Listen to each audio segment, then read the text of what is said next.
It is Friday, January 4th, 2019, and it's the Erev Shabbat, the Eve, or the day before, the Shabbat Vaera, the second Sidra in the book of Exodus.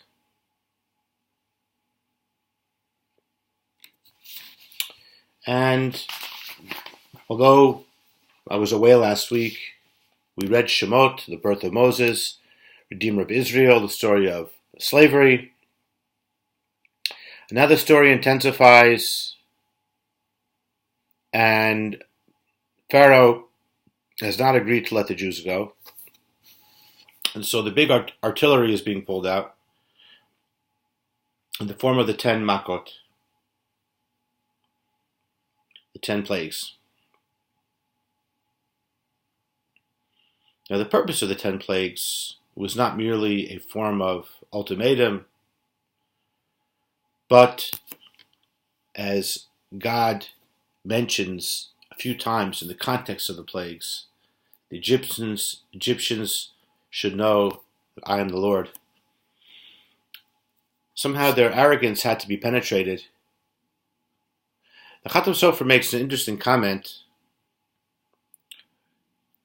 that later on, when there is a splitting of the Reed Sea, God says, and all of the illnesses which I placed upon the Egyptians, I shall not place upon you. And of course it's referring to the plagues. Many of them were in the forms of illnesses, boils, for example. And the Khatam Sofer says there's a spiritual allusion here. It's not merely the sicknesses with which the Egyptians were afflicted, but God is hinting at the fact that there is a malady, an illness, which reflects the character of the Egyptians, an Egyptian-type malady. He says, and what is that? The very first time that Moses went to Pharaoh and said, the Lord appeared to me, and he said, you should free the Jewish slaves. He says, who is the Lord, that I should listen to his voice? And why should I free the Jewish slaves? The malady, spiritual malady, represented by Egypt is, who is the Lord? Who is this?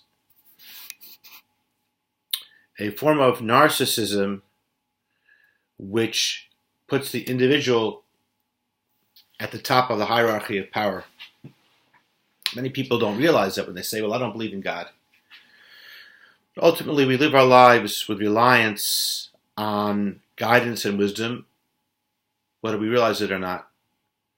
And if we are not drawing on religious wisdom, we're drawing on other sources of wisdom that may be secular.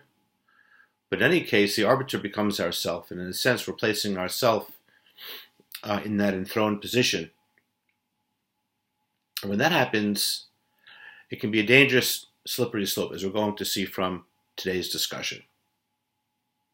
There's a joke of husband and wife going through a divorce, so the wife explains,